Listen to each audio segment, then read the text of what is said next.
sure. I also want to thank F&F Family of Companies, Software and Qualia, for sponsoring that terrific lunch we all had downstairs with the conversation of women of note. And now I'd like to introduce our next speaker, Marianne Harris, who owns multiple businesses, so she is the perfect person to help us get into the entrepreneurial and leadership mindset. Thank you so much, Marianne. Thank you. Hi, good afternoon. I want to say thank you for the invite from WLS for inviting me, believing in me to come up here and talk about my story and sharing my story. So my name is Marianne Harris. I actually own, and I guess you call it president, founder, everything, Positively Balanced, Positively Closed, and Real Estate Closing Path, which is based out of Atlanta, Georgia. We actually touch multiple people nationwide. We're connected with the underwriters, always supporting us and continuing our growth. But today we're not going to focus on the companies, but I'm going to focus more on how I got there and where I'm at today. So my story kind of goes back to in the early 1990s, as I'm in my early 20s, saying what am I going to be, who am I going to be, and of course I picked the legal field. And the legal field was something that inspired me because I just always watched those law shows and thought this is great, it's exciting. So I began in, 1990, was finishing up school, college, decided to go to paralegal school to say, do I want to go to law school or do I just want to sit as a paralegal? And of course, as we sometimes have other roadmaps that lead us other ways, I decided to stay on the paralegal part in my life. So with that, I began working in a law field and working with a corporate attorney. And as time went on, I started running a law firm. So at the end of 1996, I took on a position as a law firm administrator in Georgia. And the 6 years prior to that, I was working in downtown Atlanta, where it was fast paced, it was always action, always moving, along with technology growing. But then I settled down to a small little town called Dallas, Georgia, where I ran a firm with 6 partners and 20 staff people. And of that, the downstairs office was all real estate, and upstairs was more of the litigation, along with the county and being the school board attorneys. So I had continued my knowledge in the paralegal field, but was able to help multiple people in the office and help to organize and to bring the Atlanta into that small town of knowledge. Of course, it was not the speed, because in small towns it's much slower, the pace. But I loved it. I loved the fact that I could bring my knowledge from Atlanta into a smaller town, help them streamline things, help them mature, put in processes, procedures. They never had a firm administrator, but they really needed one. Just because of course, you have almost 30 staff and attorneys, you need someone to help keep it organized. So I guess you could say I was the director of that office, keeping it moving between the upper management as well as the staff. So along the way, I would say during that time there between 96 and 2000, I was reconciling escrow accounts. So the great underwriters came in, we wrote with 6. That means I had 6 audits every year, which meant I needed to make sure our books were good so we could continue to have our business. And then I guess because one thing, I always had control of the staff doing their job. The auditors would come in and say, oh my gosh, this is great. Have you ever thought about helping some of our other agents? I said, oh, if you ever need help, feel free to let me know. I'd be happy to help. Never realized that my path would take a change for the better, I guess you could say, for me. And I realized once I opened that door, clients, or actually underwriters, auditors, would start supporting what I love to do, which was to help others. And helping others was going out there after hours, starting kind of my entrepreneurship. And at 30 years old, I had no idea that I was going to become an entrepreneur. I just kind of kept working. I had that motivation, I had that drive, I had the passion to help others. And as I was trying to help the firm continue to grow, they kind of wanted to keep me in a box. They're like, Marianne, we can't always make all these changes. You got to remember, you're not in Atlanta. I'm like, but if you want to be the best in this county, we got to do other things. And they just kept me in a box. Well, as I started my, I guess you could say, transition into working at nights and the weekends, out of my basement, going to other law firms by referrals, just taking on their books. This is kind of the beginning point of that remote connection where you could hear the dial-up going, and sometimes speed was great, sometimes it wasn't. Technology was definitely evolving. I realized within a couple of years, I had a book of business enough that I could quit my job and move on. And of course, that's that leap of faith. Who has ever had to take that leap of faith to say, I think I can do it, I know I can do it, I'm gonna try to do it? Anybody in the room ever had that leap of faith? They just took it out and just did it? Well, I think we do it more than we realize. So in my transition, one of the movies that inspired me to kind of take that leap of faith was 2 Weeks Notice. Sandra Bullock, I was in there watching a movie with the partners' wives, and we all went to dinner, every couple months we'd get together, and the movie's over, and I said, I'm gonna quit my job, and they're all looking at me like, what?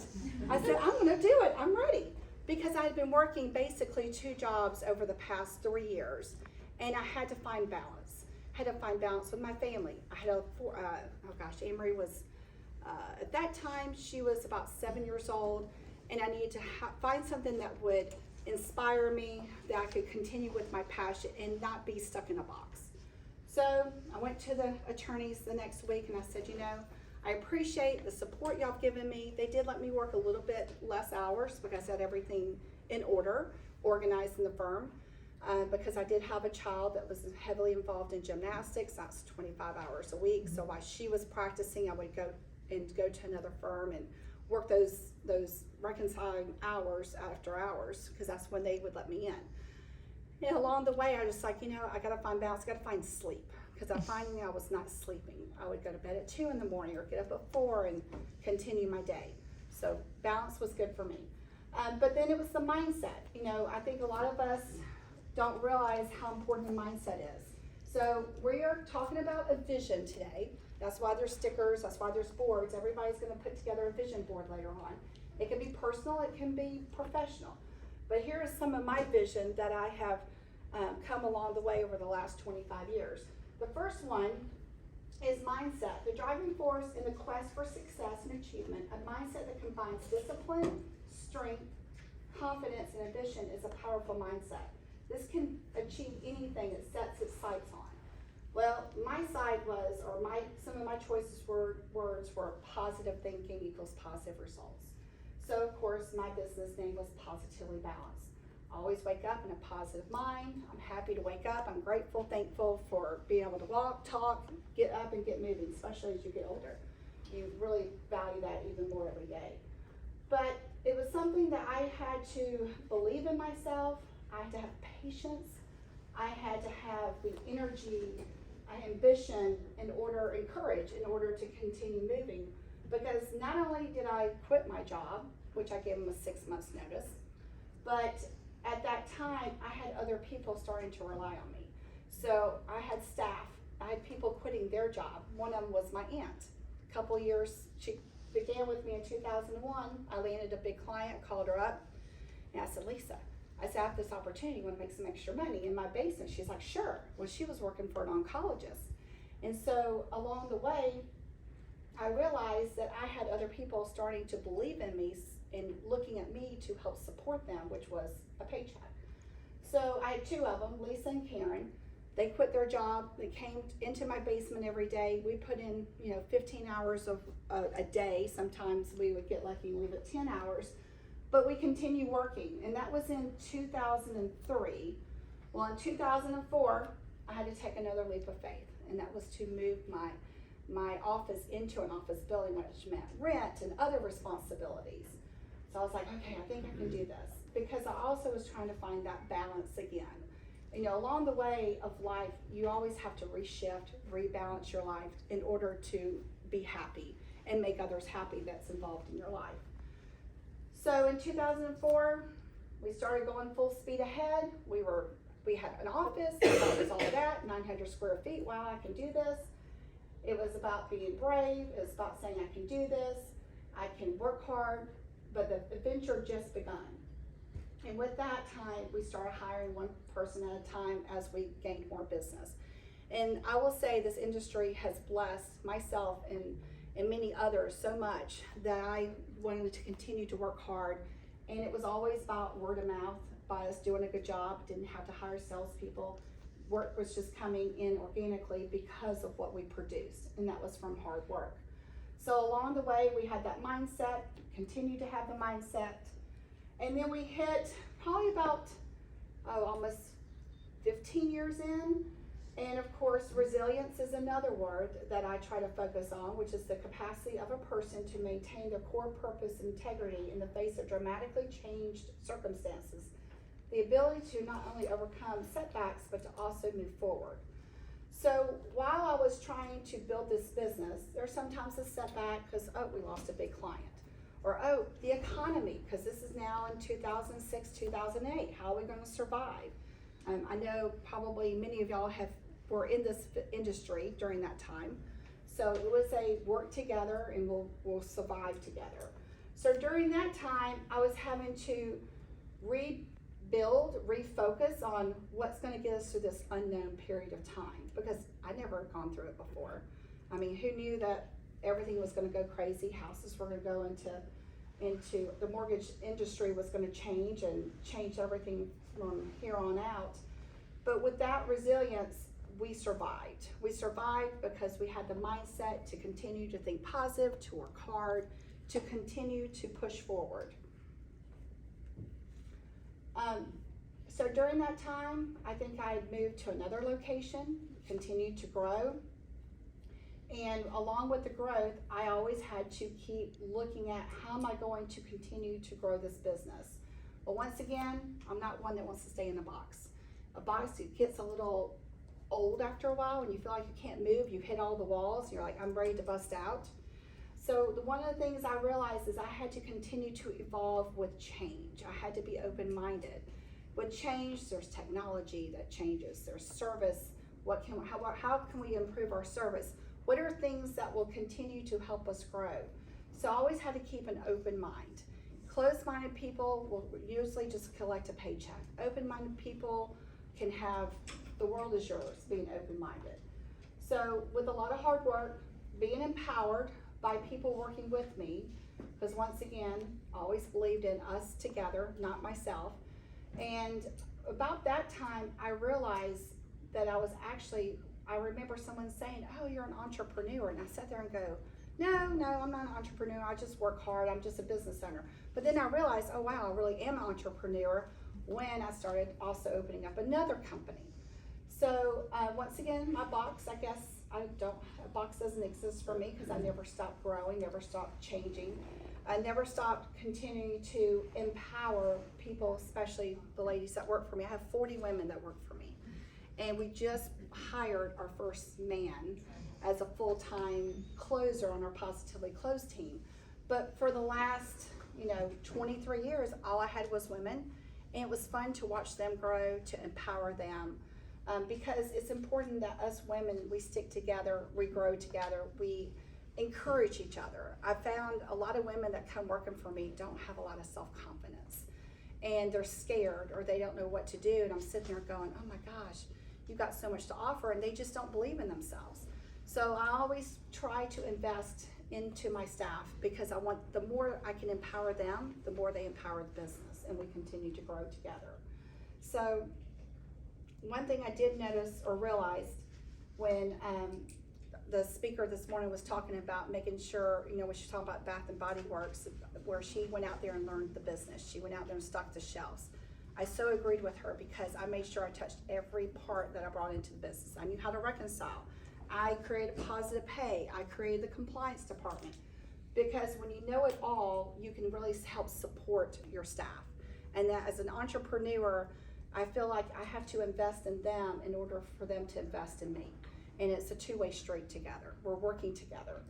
I always try to tell my staff when we have our lunch and learns, if one person makes a mistake, I make the mistake. I have to own something that we might have not done correctly, but then we find a way to find a solution to fix it and not do it again.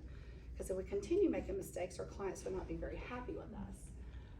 But as an entrepreneur, I found that there's a lot of keywords that helps to empower.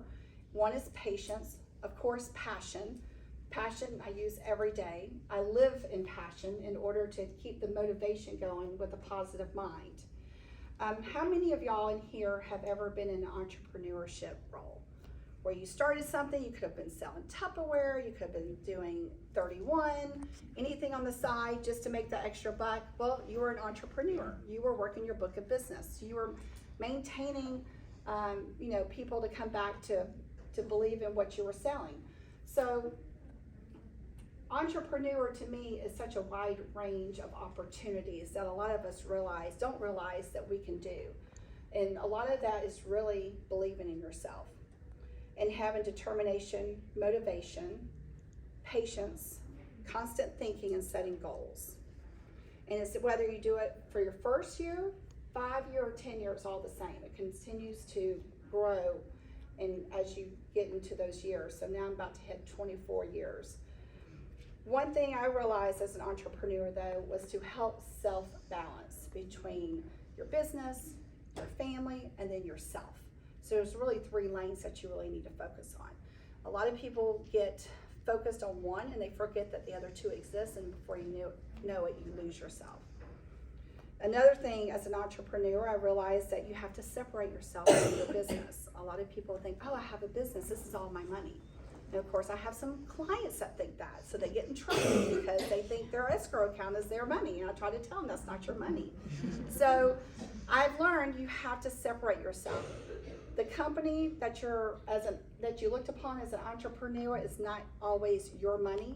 So I always say, that's a lane, I'm a lane, and you really have to define and keep yourself separate from the business that you grow. So many businesses, and I've seen it where a lot of title companies and attorneys will fail because they think it's all theirs, and it's not. I work for the company as much as one of my staff members do. I'm just as much as an employee, even though my signature's on the paycheck, or they get direct deposit now. But it's important that you separate yourself from the business, and that also helps with mental health, to keep that mindset, to stay strong, so you also don't get worn out and give up and say, I'm done. Another thing that's important is strategic thinking. And one place I find in my strategic thinking is to unplug, remove myself from the office and get away for a few days. And that's where I always tell my staff in our lunch and learns is, while you're working today, I'm working 6 months ahead, so that you have 6 months in a job. So it's important that I'm the driver, I stay focused, and I keep moving forward so that they can come up behind me and keep it going. So that was another thing I had to learn. Once again, never went to college as an entrepreneur. My roadmap just led me to where I'm at today. And it was because of opportunities. It was because of my passion. Then I went, wow, I really love this. I love numbers. And the reason I love numbers is there's no gray. They're white or black. This money's there or it's not there. Red is you're in trouble or the client's in trouble. But it makes sense. Numbers make sense. And a lot of people are either English or they're math. So I find that math makes sense to me. So it was always fun. Well, a lot of people, especially attorneys, go to law school and they never learn about business. They never learn about numbers. And that's where my little niche, my entrepreneur, came in to help those attorneys to learn and understand about numbers. It amazes me how many of them have such a high education but does not have the common sense with the numbers with their accounts. It's scary. And I sit there and think, did y'all not ever take Escrow 101 when I'm talking to some of them? When I get an attorney calling me because he had to hire an attorney because the state bar of a state has contacted them because numbers went negative, and they're now got to understand why, and they have to explain. It baffles me. I think law school might need to be looked up, or at least with any attorney really, because they all can have escrow accounts. But it amazes me the lack of knowledge they have about being a business owner. They're just learn how to shepherdize, look at case law, and how to read contracts really.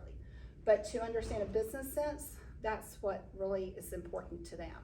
But of course, that's why Positively Balanced has been in business for almost 24 years, because we help them, guide them, and continue to teach them, educate them.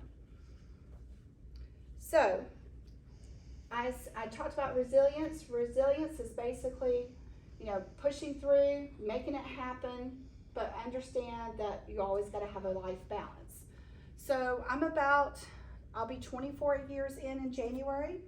So now this brings me to this board is success. Success is measured by achieving your goals and ambitions. Always do your best in everything and you will achieve success. Overcoming a fear of failure will lead to success in the future. If you believe you can, you will succeed. So this is where I would say I'm a little bit over here still, but I'm really heading over here where I feel like I have become successful. Not saying everything's perfect all the time, not saying we don't have issues going on. Had to handle an issue this morning at the office. But I feel successful because I have great team leaders that work with me. So about 2000, or actually it's going to be a little bit before that, about 2018, I hired my vice president. She came in just wanted to be a file clerk. She comes in, now I'm wearing multiple hats. I'm wearing the sales hat, the marketing hat, the HR hat, the owner hat, anything hat of responsibility I'm still wearing. That was one thing I had a hard time doing, was delegating and letting go, because I still wanted to be in control. So I think a lot of entrepreneurs that are organized, that want control, has a hard time letting go. But anybody that is in a leadership role or wants to be an entrepreneur or might be already there, make sure you find life balance for yourself. Don't carry all these hats on your head because it gets very top heavy. So she comes in, her name's Connie. She comes in, says, she comes in actually in her workout clothes, because I called her and she goes, well, I just left the gym. I said, well, just come on by, because I need somebody to do some filing. Well, as I'm looking at her resume, I'm like, oh my God, you do marketing? You work for a Fortune 500 company? I said, I don't need you to do filing. I need you to help me with my marketing. So I think it was in 2018 she joined. Now she's my vice president. She is one that has helped push me out of my comfort zone into getting up and speaking. She's the one that's encouraged me to push and open up 2 more companies that I had in my thoughts of things that I felt like was important to do. And one of those was Positively Closed. It began in June of 2020. We were meeting with a client and there was a contract closer. How many people have run into that? They exist. And we left that meeting and she looks at me, she goes, is that something we could do? I said, well, yeah, that is. And she goes, I think we should do that. So as we're driving from that office, we come up with Positively Closed in the car. And I was like, yeah, let's do it. Because I realized as an entrepreneur, you never stop growing, you never stop thinking, you never stop doing. So, and of course that sometimes helps and sometimes it gets you in trouble, because then you don't stop, you just keep on expanding. But with Positively Closed, I realized that in this industry is aging out. I have a almost 29-year-old. She has no awareness of real estate except for what I've taught her or shown her. But because now there's the tech world, there's the healthcare that keeps growing, there's other avenues that help people to drive them away from real estate, this industry is really aging out. There's a lot of people, I'm 53 today, I've seen a lot of people retire that I knew back in my early 20s, or actually almost close to 30, when I began doing their escrow accounts. They're like, hey Marion, I want to be retiring in a couple years. And I'm like, oh my gosh, what's going to happen if we don't get some new blood in here? But so that leads me to my 3rd company, which is Real Estate Closing Path. Real Estate Closing Path is a training program that I started thinking about probably about 2015. Because I also will say entrepreneurs are constant dreamers. They constantly think of something to keep it moving. And I realized about then is what I realized, wow, we're about to be in trouble. My clients are not going to have staff one day if we don't share how the real estate industry works. Because everybody thinks it's either a closing attorney in Georgia or they're a realtor. That's all they think about, or a lender. They don't realize that all of our other positions exist. So about 2017, I started kind of writing out Real Estate Closing Path, what it would look like. Didn't have a name yet, but I knew I wanted to help give back. As I've been blessed, my family's been blessed. How do I give back to an industry that has been so good to me? So my entrepreneur mindset kept going and was like, oh, let me connect with the community. Wanted to help people, mainly women. Not saying it won't help men, because they do need help. But I started talking to women who have been at home for 20 years, been the caretakers, and all of a sudden, you know, we know the story. The husband finds the secretary and so on, and they move on. And then they're left alone, and like, what am I doing? I gave up 20, 25 years of marriage to be, you know, the whole family support system, and now I've got to support myself. So I was talking to some of the women, I was like, okay.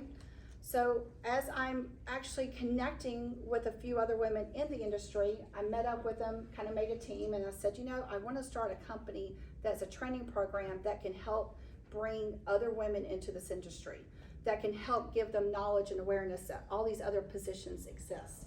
Don't have to necessarily have a college degree. You just got to have an understanding of things and be able to learn and be willing to work hard.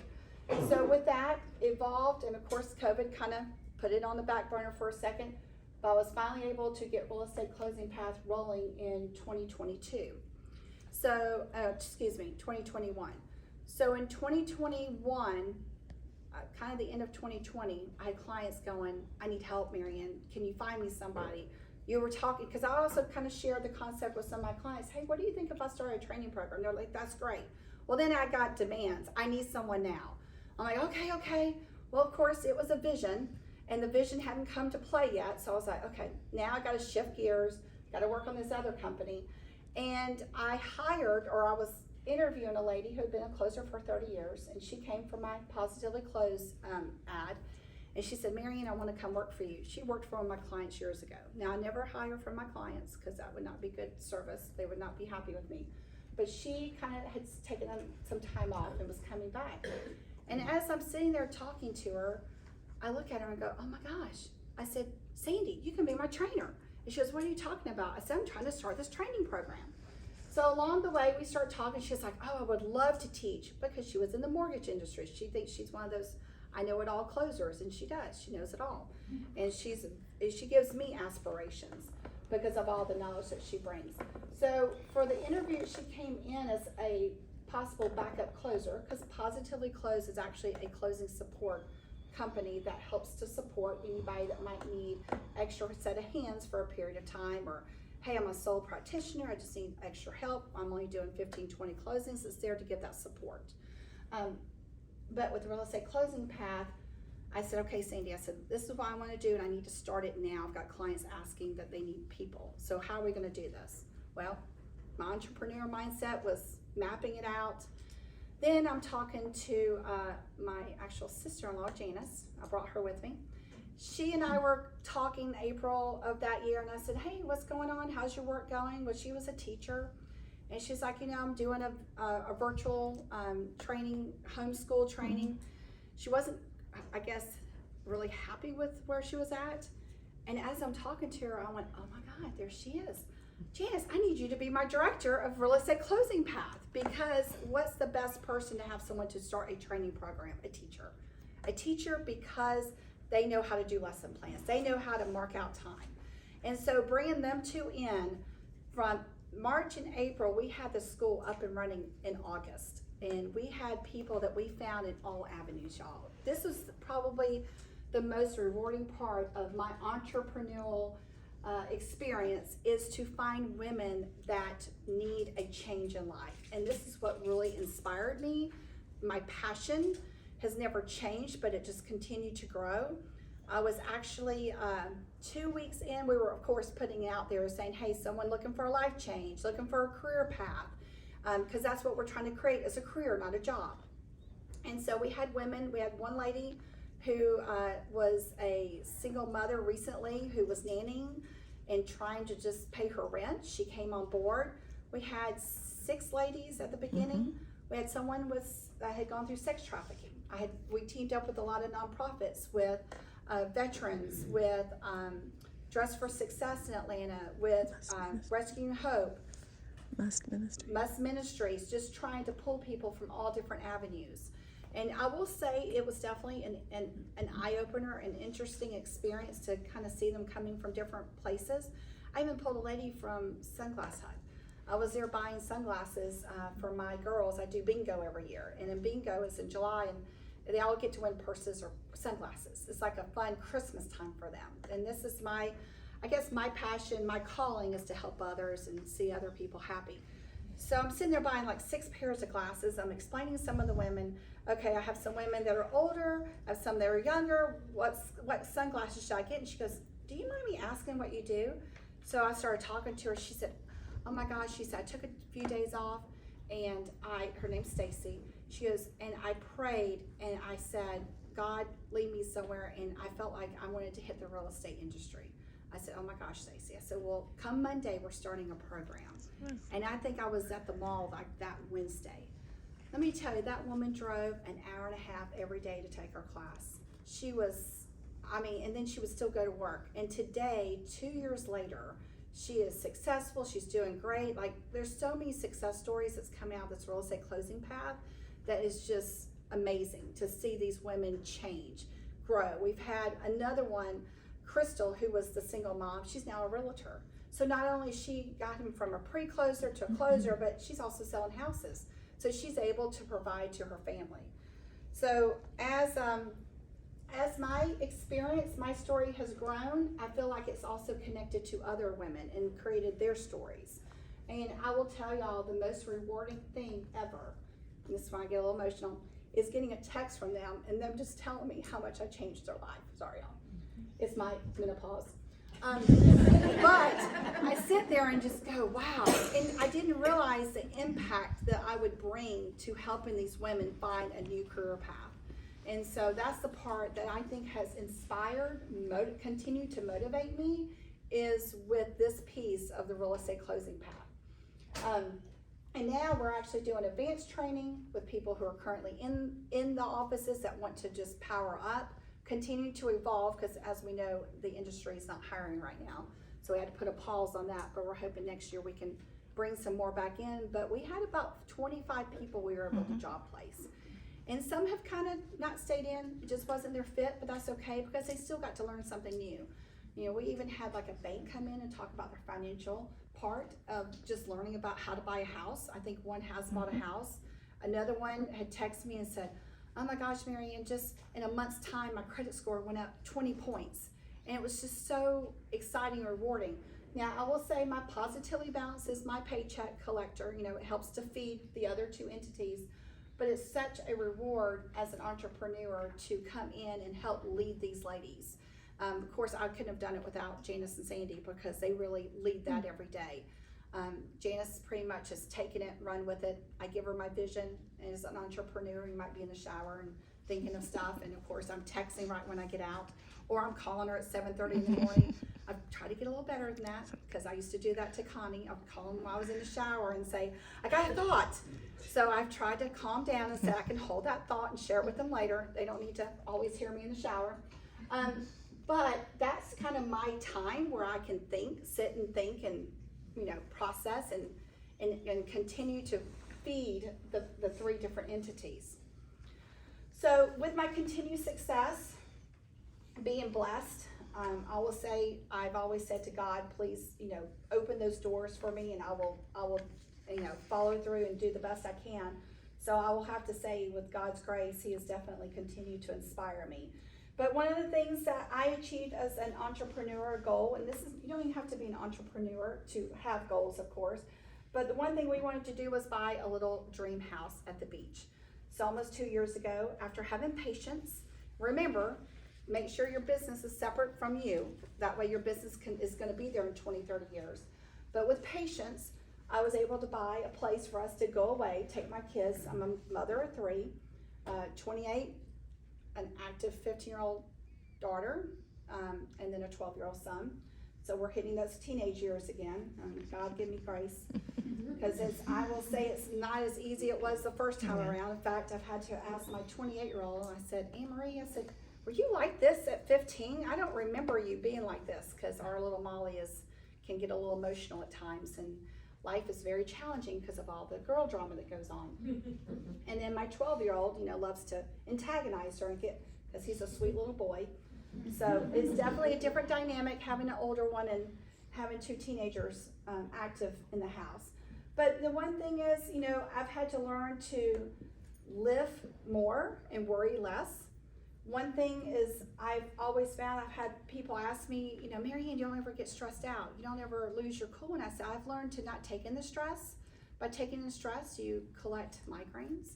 I used to have migraines all the time, and I realized when you can take the stress off and find solutions, but not let the stress feed into you, you're healthier. You have more control of your life. Not everybody can do it as well. It takes years of practice, but I had to learn to find solutions instead of allowing the stress to control my days. It's not easy being an entrepreneur. There's days that I had to wake up and go, oh my God, I hope there's money in the mailbox, got payroll today. And I was always taken provided for, always thankful. I always said to God, I'm telling y'all, there was times I walk over that mailbox, unlock it, and there would be that check or those checks. And I would think, thank you, God, you got me through another payroll. So I can't say being an entrepreneur is easy. You just gotta have the strength, you gotta have the patience, you gotta have the drive and the passion. And you've just got, I will probably tell you, I worked for the first 15 years, and not to scare anybody, but 12-hour days. A lot of times were 7 days a week. I had to give up a lot of time, but the one thing I didn't give up is time with my children of things that matter to them and with my family. I made time out to make sure I went to their baseball games, cheerleading, gymnastics, and there might be times that I worked 4 nights before we had to take a trip like we did last week down to Vidalia, Georgia. There's not much in that area. But I worked those 4 nights so I could take that day off and be able to focus and to prepare to come down here and be with y'all, which has been a joy. But hard work definitely pays off. And with my success, what I spend my dream house, just going down to the beach, is a time to unplug. That's when I kind of think about what I want to do next. And of course, when I tell my leading staff that, hey, I'm going to go down to the beach, they go, oh God. Because they know they're going to get emails from me. Because I start thinking, my brain never shuts down. In fact, my husband told me a few months ago, he goes, I don't think you really sleep. I said, no, I sleep. He goes, no, I don't think your brain ever shuts down. So I do have a lot of energy, so I have to funnel it in different ways. And I think that's what has allowed me to continue to grow other companies. Although I promised Connie I would not open up any more companies, but she had to stop inspiring me and stop giving me insight and giving me that support, because it's part of her doings that I've now been blessed with 3 companies. But the one key thing I want to say is leadership. I have such great leaders in my company across the board in all 3. I have a great HR. I just have women that believe in me and I believe in them. And that's the one thing I want to share is if you ever want to become an entrepreneur, or if you are one, make sure you have good leaders, because you get to take those hats off your head. And then you feel like you can breathe, you can stand up tall because you got other people that are covering those hats. So I always say, you wear a hat, you wear a hat, you wear a hat, then I'm going to touch the hats and oversee the hats. And it's made my life more balanced. But it took me some time to let go. But by letting go has definitely paid off. So my question is to everyone, how many of you have entrepreneur aspirations in here? Is there any? And it's okay, you don't have to raise your hand, you do. Okay, good. Would you like to share it or something? Okay. Well, keep it in mind, because in a minute we're going to work on vision board. So hopefully you can build your aspiration on the vision board. How many of you are an entrepreneur and have been a business owner for under 5 years? Oh, okay. Do you mind sharing? Sure. The one I own by myself is under 5 years. Okay. But I started out with my husband, starting a company way back a bunch of years ago, and he was the main person that did it. And then I kind of helped along the way, but I always had another job while he was building the company. Oh, yes. We obviously needed money. Yes, that's important. A paycheck Yes. is required. Yes, and then I have a son that is 20 years old, and when he was 18, he said, Mom, I want to go to college for business. And I was like, ugh, business? I said, let's start a business for you. You'll learn so much more than going to college for business, because it's such an open field. Like, how many times do you go to college, you get into hundreds of thousands of debts, and you don't even use your degree when you get done. Yeah. So we started a company for him, and that's 2 years old. And that's him and I together. Oh, wow. So you're busy. Yeah, and then I just started a title company a year ago. Well, congratulations. Yes, and that was because I worked in the title industry for a long time, didn't have a very good boss or a leader. Yeah. And I just said, I can't do this. I need to go my industry, do better things, and have good leaders that I can create and make it and be good for everybody. So That is great, yeah, I congratulations. get the 3 jobs, lots of hats. So you're taking that leap of faith. Taking a leap. That's great. Well, keep it being inspired because it's hard work. I'll be happy to share with my number in case you ever have that day of, I just need it to be a reminder of why I'm doing this. I love that. I mean, I will say it's so funny when Beth was talking this morning, when she was talking about the music, you know, you're driving down the car, down the road. Well, I have to get on the interstate a good bit to go see clients. Bon Jovi. I don't know why, but Bon Jovi always gives me that drive to push through Atlanta traffic. I can make it. So when I'm listening to that 80s music and I hear Bon Jovi, I am just going and I start singing. Sometimes it's Madonna, sometimes it's someone else.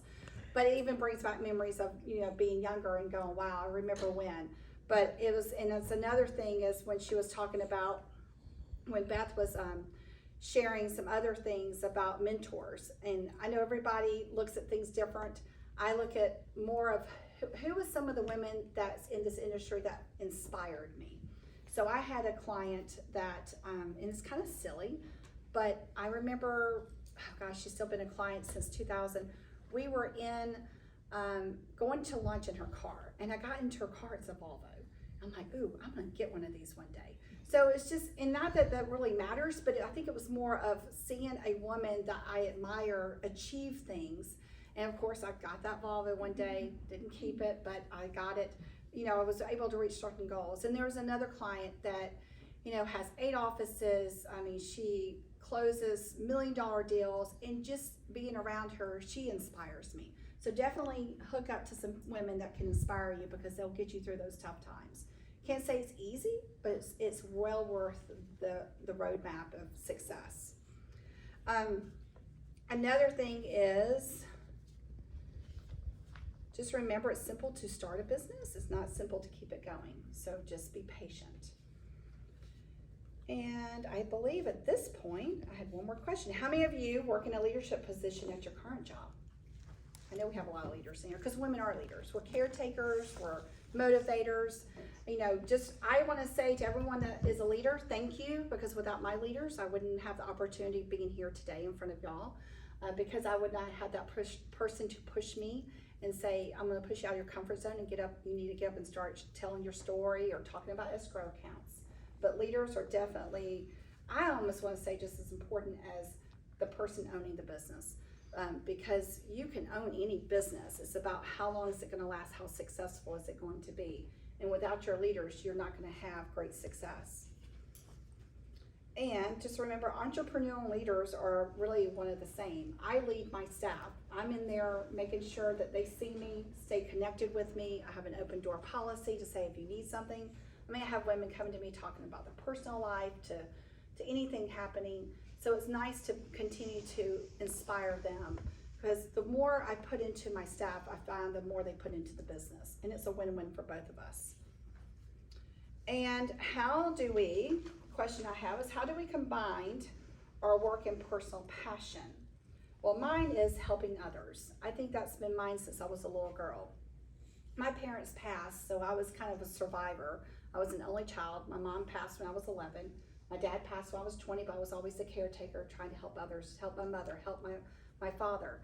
But it inspired me to work hard, to achieve, to really put belief in myself, because that's all I had, was myself. But then it caused me to help others and continue to grow. Now, the last question I have is, how can I take action? That's a question for you.